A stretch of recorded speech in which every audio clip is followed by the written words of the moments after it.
আসসালামু আলাইকুম রহমতুল্লাহ। প্রিয় ভিউয়ার্স, প্রিয় শিক্ষার্থী বন্ধুরা, আশা করি সবাই ভালো আছো। আজকের এই ভিডিওতে আসার জন্য, ভিডিওটি দেখার জন্য তোমাদের সবাইকে স্বাগত, শুভেচ্ছা, অভিনন্দন জানাচ্ছি। আমাদের ২০২৪ সালের যে বার্ষিক পরীক্ষা হবে বা বার্ষিক মূল্যায়ন হবে, এখানের নবম শ্রেণীর ডিজিটাল প্রযুক্তির প্রশ্নপত্র কেমন হবে, পরীক্ষার মানবন্টনটা কেমন হবে, কোন প্রশ্নের কত নাম্বার থাকবে, প্রশ্নগুলো কিভাবে হবে, এই বিস্তারিত নমুনা আজকে তোমাদের সাথে শেয়ার করছি। এই সিডিটি মূলত হচ্ছে আমাদের মাধ্যমিক উচ্চ শিক্ষা অধিদপ্তর থেকে এই নির্দেশনাটি দেওয়া হয়েছে। প্রিয় শিক্ষার্থী বন্ধুরা, দেখো আমরা প্রথমে হচ্ছে আমাদের সিলেবাসটা একটু দেখি। আমাদের দুই ২০২৪ সালে যে নবম শ্রেণীর বার্ষিক পরীক্ষা হবে, ডিজিটাল প্রযুক্তির সিলেবাস গুলো কি, কি দেওয়া আছে দেখি। তো এখানে দেখো শিক্ষণ অভিজ্ঞতা ২, সাইবার ঝুঁকি সম্পর্কে জানি, তথ্য নিরাপত্তা নিশ্চিত করি। এটা হচ্ছে ২৮ থেকে ৭০ পৃষ্ঠা পর্যন্ত। তারপরে শিক্ষণ অভিজ্ঞতা ৩ এর ভিতরে রয়েছে নাগরিক সেবায় স্বচ্ছতা ও জবাবদিহিতা, ৭১ পৃষ্ঠা থেকে ১০১ পৃষ্ঠা। শিক্ষণ অভিজ্ঞতা ৪, সমস্যা সমাধানে প্রোগ্রামিং, ১০২ থেকে ১৪৫। তারপরে শিক্ষণ অভিজ্ঞতা ৫, চলো নেটওয়ার্ক বানাই, ১৪৬ থেকে ১৬৮। তো এই ৪ টা শিক্ষণ অভিজ্ঞতার মধ্য থেকে তোমাদেরকে মূলত মূল্যায়ন করা হবে। এই ৪ টি শিক্ষণ অভিজ্ঞতা থেকে তোমাদেরকে প্রশ্ন করা হবে।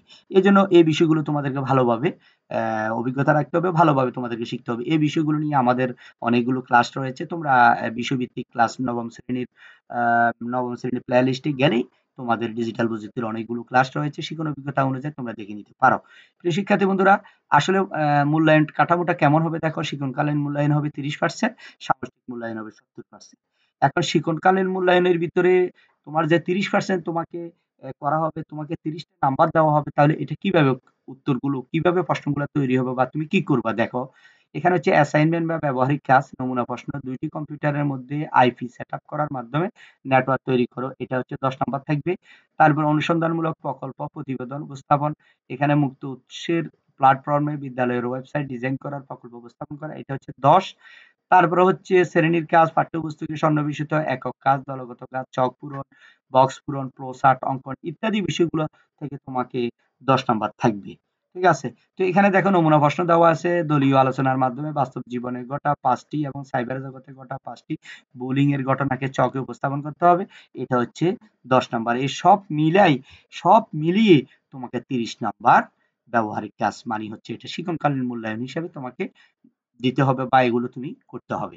তো প্রিয় শিক্ষার্থী বন্ধুরা, এবার হচ্ছে পরীক্ষা সরাসরি তুমি লিখিত পরীক্ষা কিভাবে দিবে, এটার মানবন্টনটা ১০০ মার্কের কিভাবে দেওয়া হইলো দেখো। এখন তোমাদের প্রশ্ন হচ্ছে শিক্ষণকালীন মূল্যায়ন হচ্ছে ৩০% আর এম আ শিক্ষণকাল অ্যা তারপরে হচ্ছে শিক্ষণকালীন মূল্যায়ন হচ্ছে ৩০%, তারপরে হচ্ছে সামষ্টিক মূল্যায়ন হচ্ছে ৭০%, মানে হচ্ছে বার্ষিক পরীক্ষার মূল্যায়ন ৭০%। তাহলে ১০০ মার্কের পরীক্ষাটা কিভাবে হবে? এটা মূলত হচ্ছে কনভার্ট করে নেওয়া হবে। যে শিক্ষকেরা এটা মূলত করবে, তোমাদের কাজ নাই। তো এখানে দেখো, এখানে প্রশ্ন থাকবে এই ধরনের, মানবন্টনটা আমাদের নৈর্ব্যক্তিক প্রশ্ন থাকবে, বহু নির্বাচনী প্রশ্ন থাকবে এক ধরনের, এক কথায় উত্তর থাকবে এক ধরনের। তো বহু নির্বাচনী প্রশ্ন ১৫ টা থাকবে, এর মধ্যে দিতে হবে ১৫ টার উত্তর, এক কথায় উত্তর থাকবে ১০ টা, এর মধ্যে ১০ টার উত্তর দিতে হবে। তারপরে সংক্ষিপ্ত প্রশ্ন থাকবে ১০ টা, এই ১০ টা উত্তর দিতে হবে, তবে একটা হচ্ছে ২ করে। আগেরগুলো হচ্ছে ১, ১ করে। মনে করো ২৫ টা থাকবে, ২৫ একে ২৫। আর এখানে ১০ টা থাকবে, ১০ টা ২ করে থাকবে, ১০ দুগুণ ২০। তারপর এখানে দেখো রচনামূলক প্রশ্ন থাকবে দৃশ্যপট বিহীন।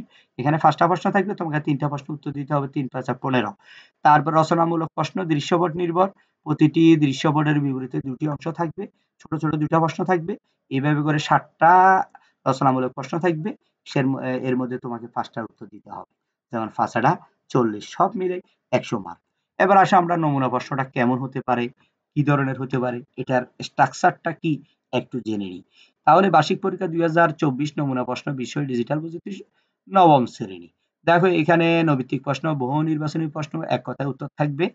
তো নৈর্ব্যক্তিক প্রশ্ন থাকবে হচ্ছে ১ থেকে ১৫। এই দেখো ১ থেকে ১৫ কেমন, কি ধরনের প্রশ্ন আমরা এর আগেও তো আমরা জেনেছি। বহু নির্বাচনী প্রশ্ন হচ্ছে ৪ টি প্রশ্ন, ১ টি প্রশ্ন থাকবে। ১ টি প্রশ্নের ভিতরে ৪ টা উত্তর থাকবে। ৪ টা উত্তর থেকে সঠিকটা তুমি খাতায় লিখতে হবে। যেমন ডাটা আদান-প্রদানের মধ্যবর্তী পথে কেউ তা আড়ি পেতে চুরি করলে তাকে কি বলে? এটা কি মধ্যবর্তী অ্যাটাক, ডাটা ইন্টারসেপশন, না মিডিয়া অ্যাটাক, না গোপন অ্যাটাক? এখান থেকে যেটা সঠিক এটা তোমাকে নিতে হবে। এভাবে করে তোমার প্রশ্ন থাকবে হচ্ছে ১৫ টা। ১৫ টা বহু নির্বাচনী থেকে ১৫ টার উত্তর তোমাকে লিখতে হবে। এরপরে আসো, এবার আসো এক কথায় উত্তর। এখানে ১৬ থেকে ২৫ নাম্বার থাকবে। অ্যাম এক কথা হচ্ছে ১০ টা প্রশ্ন থাকবে এক কথায় উত্তর। যেমন national help national helpline number কত? মিথ্যা বাক্য ব্যবহার করে কোনো ভুল ঘটনা অশুদ্ধ তথ্যের মাধ্যমে উপস্থাপন করাকে কি বলে? এক কথায় উত্তর কিন্তু ছোট, ছোট প্রশ্ন এটি। যেমন আমরা বলতে পারি যে জ্ঞানমূলক প্রশ্ন। আমরা এর আগে সৃজনশীল প্রশ্নে যে উত্তরগুলো আমরা বাছাই করেছিলাম ওখানে হচ্ছে বোঝা গেল হচ্ছে জ্ঞানমূলক প্রশ্ন। এক কথায় উত্তর, ছোট্ট একটা প্রশ্ন উত্তর। কেমন?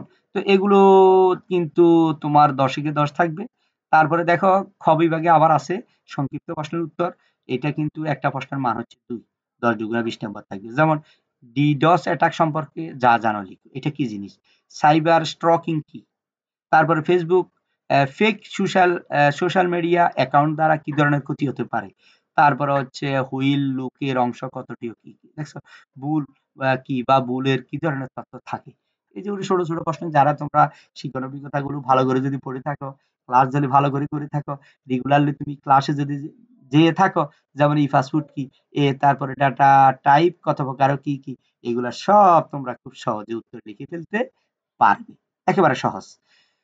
তো যাক এরপরে আসছে রচনামূলক প্রশ্ন প্রেক্ষাপট বিহীন যেমন সাইবার বুলিং কি এগুলো মূলত বইয়ের শিক্ষণ অভিজ্ঞতা থেকে প্রশ্নগুলো দেওয়া হয়েছে সাইবার বুলিং কি সাইবার বুলিং এর প্রভাব কেমন হতে পারে তা বর্ণনা করো তথ্য অধিকার আইন 2009 অনুসারে একজন নাগরিক কি কি সুবিধা পেতে পারে ধারাবাহিকভাবে 11 থেকে 31 পর্যন্ত লেখার প্রোগ্রাম লেখো দেখছো কি সুন্দর করে এইগুলো প্রশ্নগুলো দেওয়া আছে এখান থেকে মূলত তোমাদের এই ধরনের প্রশ্ন হতে পারে এগুলো মূলত হচ্ছে নমুনা এগুলো কিন্তু সরাসরি পরীক্ষা আসবে এমন কিন্তু নয় ঠিক আছে এগুলো যাক নমুনা এই ধরনের হতে পারে এরপর হচ্ছে প্রেক্ষাপট নির্ভর রচনামূলক প্রশ্ন যেমন ৭টি থেকে ৫টির উত্তর দিতে হবে ৫টি নমুনা প্রশ্ন দেওয়া হলো এখানে ৭টির ভিতরে ৫টি উত্তর দিতে হবে যেমন নমুনা দেওয়া হয়েছে এগুলো কিন্তু আমরা যেটাকে সৃজনশীল বলে থাকি দেখো প্রেক্ষাপট নির্ভর যেমন বিশ্ববিদ্যালয়ের এক শিক্ষার্থী বন্ধুদের আড্ডায় গেলে বাকিরা তাকে দেখে হাসাহাসি করলো কারণ জিজ্ঞাসা করে জানলো তার সামাজিক যোগাযোগের মাধ্যমে অ্যাকাউন্ট থেকে একটি অনাকাঙ্ক্ষিত পোস্ট করা হয়েছে সে বুঝতে পারলো তার অ্যাকাউন্টে অন্য কেউ লগ ইন করে একটা পোস্ট করেছে